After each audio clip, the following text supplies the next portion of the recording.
はい、こんにちは、堀口教授です。今回は、超雷神か。スーパーですね。スーパー雷神。超と書いてスーパーと読む。いやいや、漢字が超なんだから、スーパー雷神4、真夏の喧嘩祭りです。超雷神だから。今回はですね、はい、なかなか今までしなかったんじゃないでしょうか。勝敗予想の振り返りも含めて、ちょっと振り返っていきたいと思います。はい。教授さんの見終わった後の見解だったりも聞きたい部分があると思うんですが、まずねフライ級トーナメントの方から参りたいと思うんですが、このフライ級トーナメント、試合が1回戦目終わりまして、次に進めないのはどんなのかっていうところはちょっとね皆さんも気になってたりする、そこもちょっと触れて話してもらえたらなと思います。はい、ということで今回ですねフライ級のトーナメントと直近で撮影をしたスーパーライジンの4試合の勝敗予想、こちらの、勝敗予想の的中率を今回振り返っていきたいんですけど、全然俺が覚えてねえよ。直近の4試合の方、教授さんミラクル起こしてます。何ミラクル？ちょっとそれは後ほど。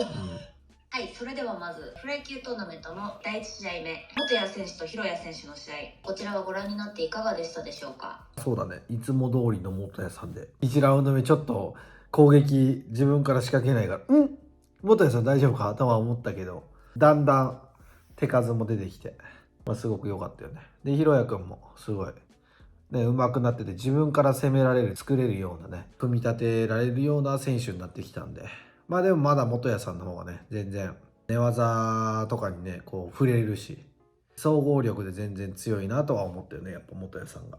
広谷選手の海外で修行されてた今回の試合っていうとどういう印象でしたか？日本ではないものを吸収しようとしてるところはすごいね、自分のこれからのアスリート人生にすごいプラスになると思いますね。正直言って元谷さんなんて雲の上の存在じゃん。ディープのチャンピオンになってさ、戦えて手を合わせられて自分から攻められて、すごいあれだよね、成長してるんじゃない？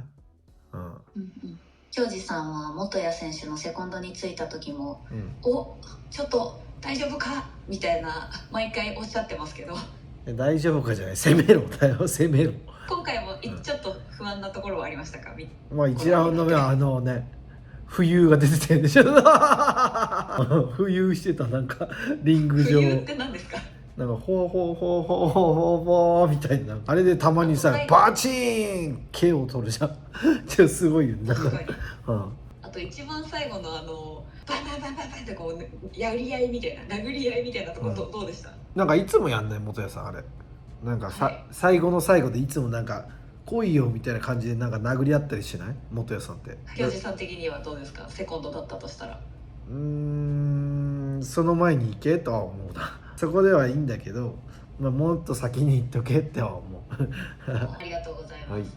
ではですね、京二さん、この試合の勝敗予想は見事的中ということで、元谷選手勝利で、勝ち方の予想まではちょっと合ってなかったんですけど、勝者は的中ということで、では次に参りたいと思います。第2試合目、ホセ・トーレス選手と扇久保選手の試合、こちらはご覧になっていかがでしたでしょうか？いや、もう扇久保さんはキレキレだったなって感じ。もう打撃とね組み技全部混ぜて総合格闘技をやったって感じじゃない？マジでもう何もさせなかったって感じじゃん。ホセ・トーレス選手はどうだったんでしょうか？いや、わかんない。俺いつもあんな感じだと思うよ。のしのしあるってこう打撃出してて、ちょっと立ち上がり遅いなとは思ったかな。でも今回わかんない、その減量をすごいしたらしいじゃん。そういうのもだからそういうのも影響してると思うよ、俺は。すごいよね。38か7でしょ。まだまだなんかバリバリやんすごくない？マジすごいよ、強い。この試合はですね、京二さん、ホセ・トーレス選手予想だったんです。覚えてますか？覚えてるよ。勝敗予想が外れてしまったんですが、なんかそんな残念な感じ出さなくていいから別に3ラウンド判定で扇久保選手ということで、第3試合目、伊藤有希選手 VS ズール選手の試合、こちらいかがでしたでしょうか？いや、伊藤有希選手がめちゃめちゃボクシングうまかったね。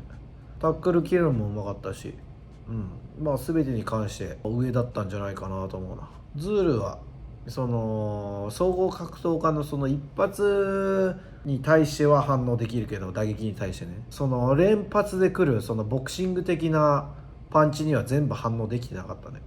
全部当たってたから、そういう点で、伊藤選手がうまく当ててたなっていう感じかな。京次さん的には、ズール選手勝利予想だったんですけど、そのズール選手がそこを反応できないっていうのは予想してましたか、それとも予想外でしたか？いや、予想外だったね。もうちょっと俺反応いいと思ったし、伊藤有希選手とズールが同じぐらいの身長だったっていうのがびっくりした。なるほど。そうズールが俺もっと全然でかいと思う。俺のイメージだからさ先にちょっと情報を伝えてればよかったですね。確かにそういうのもやっぱ関係あるから、伊藤選手はすごく強かったなって感じかな。続きまして、ガジャマトフ選手とソヤ選手の試合、めっちゃいい試合だったよ。いや、すごいなと思った。なんかボクシングのやり合いみたいなさ、もちろんテイクダウンも取ったりしてたけど、ハイレベルな試合だなと思ったな。ガジャマトフ選手強いですね。強いな。京次さんの言葉で伝えるとすると、ガジャマトフこう強かったっていうのがあればちょっと聞きたいです。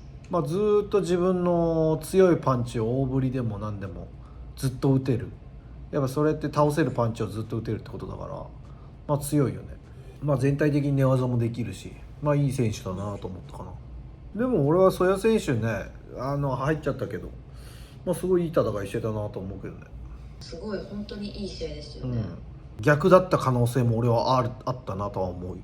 京次さん言ってましたもんね、逆になる可能性もある。そう京次さんはこちらも曽谷選手予想だったんで、しかも1ラウンド1ラウンドそう3ラウンドの結果 TKO でガジャマトフ選手、5試合目、新竜誠選手 VS 山本アーセン選手、こちらの試合はいかがでしたか？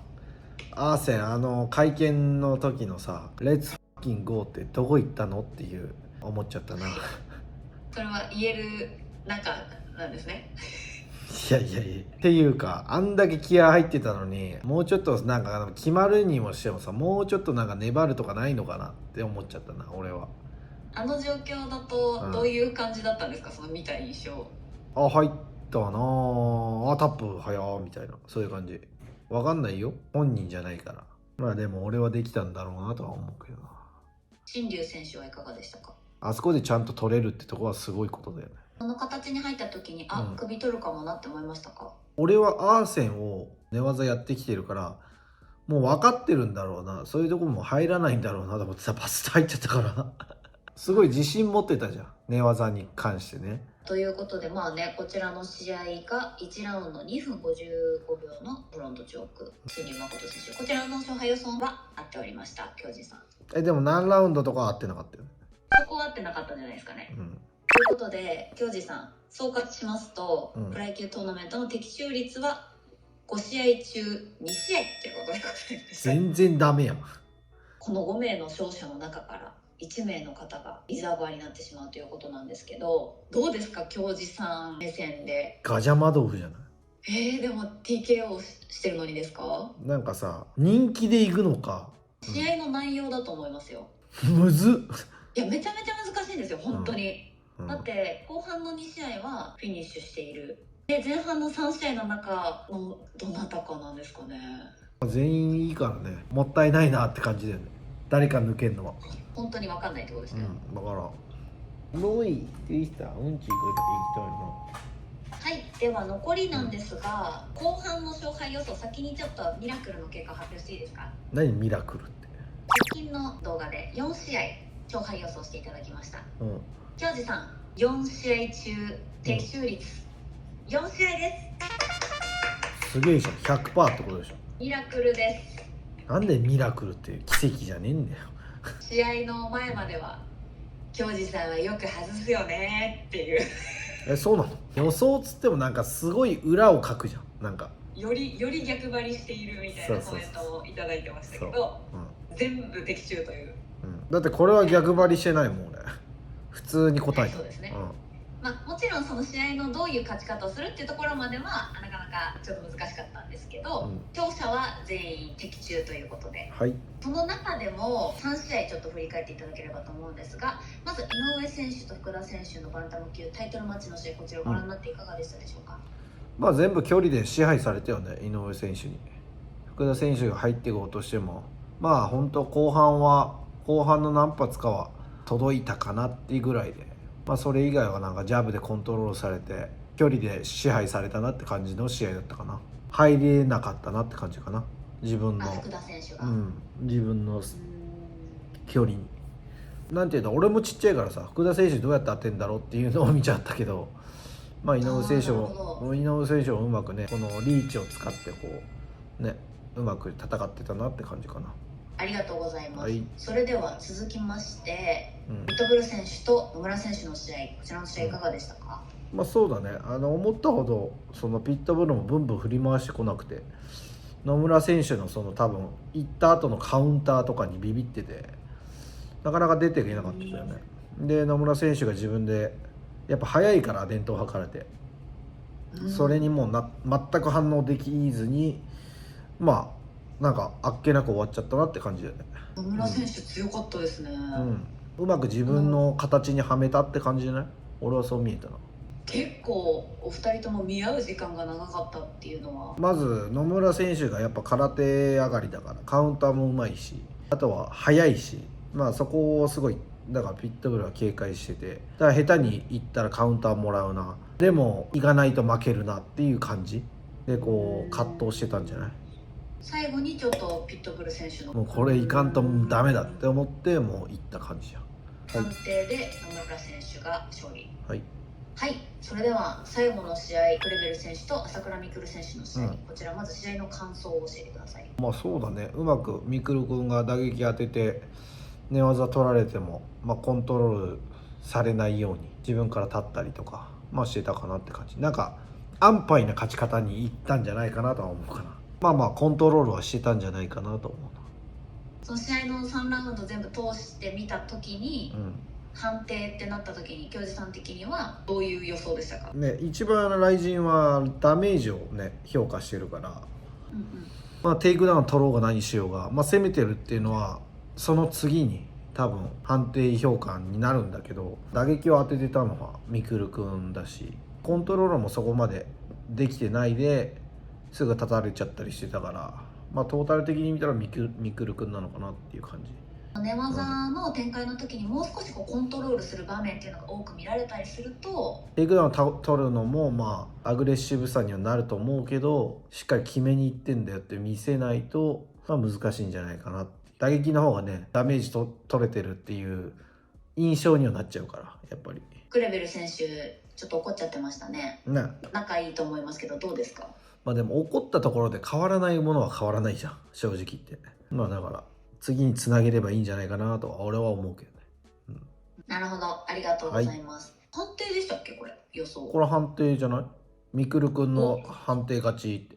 見事、勝ち方まで的中、おめでとうございます、ということで、初めて堀口教授が勝敗予想でミラクルを起こした回となりました。ああ当たったなっていうだけじゃない別に。まあ教授さんはそうですよね。当たったなっていう、ただそれだけじゃん。俺はこう考えてるよ、こう思ってるよを、皆さんがそこを踏まえてちょっとこう自分の考えもこう入れて、こうかなこうかなってそれで楽しむ。はい、ありがとうございました。ありがとうございました。またのご視聴お待ちしています。終わり。またねよ。今日はやんない。今日はやらないんですか？京次さんの喧嘩祭りも早く待ってます。はい。このままサムネをお願いします。ミラクル起こしてそうな顔で。